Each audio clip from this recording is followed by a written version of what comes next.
Hey there, Alex Kidman here with my video review of the Huawei Freebuds Pro 2 headphones. Huawei's latest set of active noise cancelling capable professional grade bud style headphones. Now, you might think of Huawei in Australia as a phone company because up until a few years ago they were making great strides in that space. There are legal issues, and I'm sure you're probably aware of what those are, as to why their phones have essentially vanished off store shelves. There are still some Huawei phones being sold in Australia, but it's a very small number, and the lack of access to Google Play services really limits them. I can't really recommend them, even though the hardware is actually not too bad. So what they've done instead is pivot to selling primarily peripherals and accessories to consumers, and especially audio. So the Freebuds 2 Pro, as the name suggests, they're not their first play in the audio space, and I've tested prior Freebuds models, and they've always been decent and decent value for money, but never quite great. They've never quite lived up to the promises that Huawei has made. So what's new with the Freebuds 2 Pro? Well, there's an all-new design. They've sent me the very nice silver blue variant. There's also a slightly more plain black or white model if you prefer those. I like the silver blue a lot, but then I'm a bit of a sucker for blue technology products, and that is a total aesthetic call. Very much up to you. The actual buds themselves are a little bit thinner, a little bit lighter than previous Freebuds generations, and they're of the type where if you've got a reasonable head of hair, which I don't, then they will hide fairly effectively within there. They're not quite as well hidden as some makes, such as many of Samsung's, but they're still pretty good in this regard, and they're quite comfortable for long-term listening. Like so many other headphones of this type, they use a variety of pinch and tap gestures for things like volume control and track skipping and switching on or off active noise cancelling modes. Now, these function, these work after a style. I am not a big fan of those kinds of gestures. I just always find that I'm tapping the wrong thing, I'm sliding the wrong thing, or I'm waiting for something to respond, and it won't. These are no better or no worse than any others in my view on that.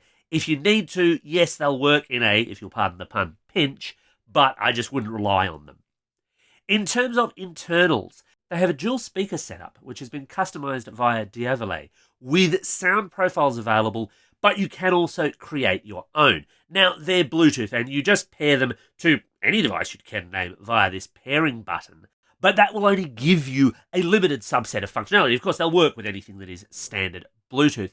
What you need for customization is Huawei's own AI Life app. And here, it's kind of odd because these are actually easier to set up if you're on an iPhone than if you're on a regular Google phone. And that comes down to that Google block. There's a version of AI Life, I think, on the Google Play Store, which you may be able to see on your regular, Samsung or Oppo or any other make of phone, but it won't actually work with these headphones. You need the version of AI Life that only comes through Huawei's own app gallery, which means you've got to go through the whole faff of sideloading that and allowing it to install apps and then finding the app and then setting it all up. It's not impossible to do, but it's a lot more work than basically any other headphone maker. For what it's worth, I did do my configuration of these via an iPhone just because it was simpler for the purposes of review.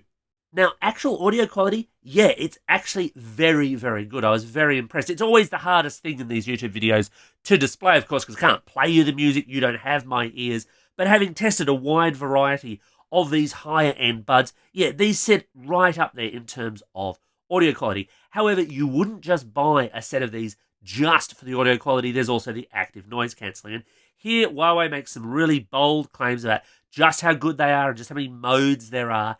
And look, it does track to an extent. I did find that their ultra mode, their highest active noise cancelling mode, worked quite well. So, for example, here I am testing it on a train, and I was able to block out quite a bit of the background noise and listen to what I wanted to listen to rather than listening to the outside world. One thing that I did particularly like was the awareness mode. So this is their version of transparency, be able to hear the world outside you.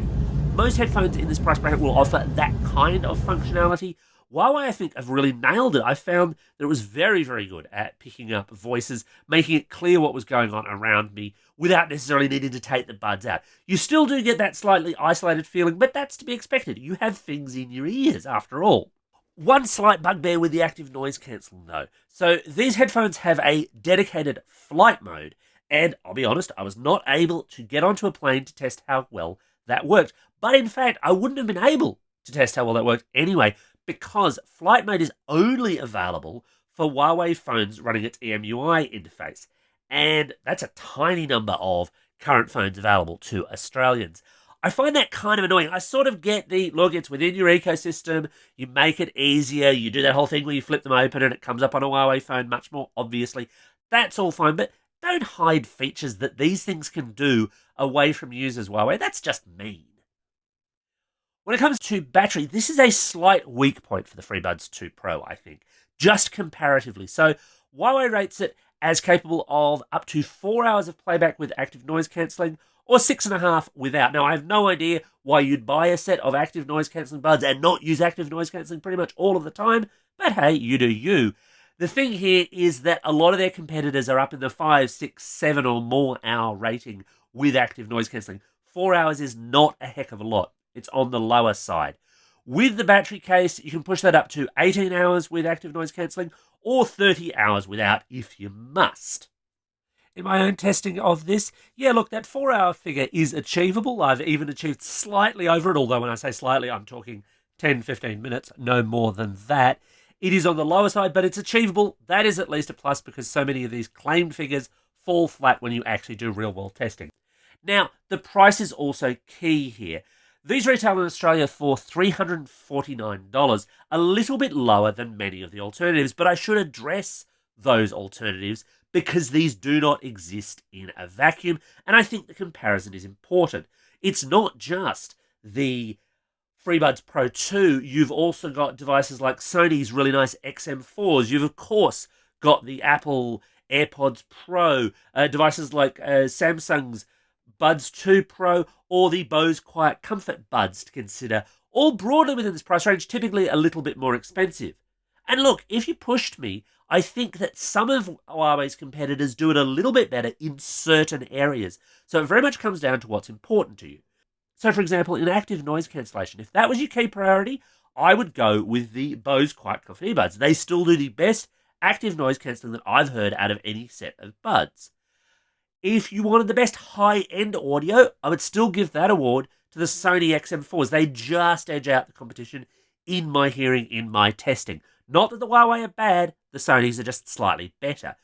The big key thing here, though, is that $349 price point means they are a little bit cheaper than most of those most of the time. Obviously, sales exist, and it's a good, smart idea to check for sales on anything you're buying, including these. So, who are these good for? Well, look, if you are one of the very small number of people who have a Huawei phone, then they're an obvious ecosystem play. They should actually work very well within those. If you're after a decent quality set of pro-grade noise-cancelling buds with active noise cancellation, yeah, these will do the trick. These meet most of their promises, and they're certainly the best headphones that Huawei has produced so far. There's certainly a real competitor up in that space, but it is worth looking around. It is worth comparing and considering your options. Anyway, that's my take on the Huawei Freebuds Pro 2. What do you reckon? Got any questions? Let me know in the comments below, and as always, thanks for watching, and make sure you hit that subscribe button.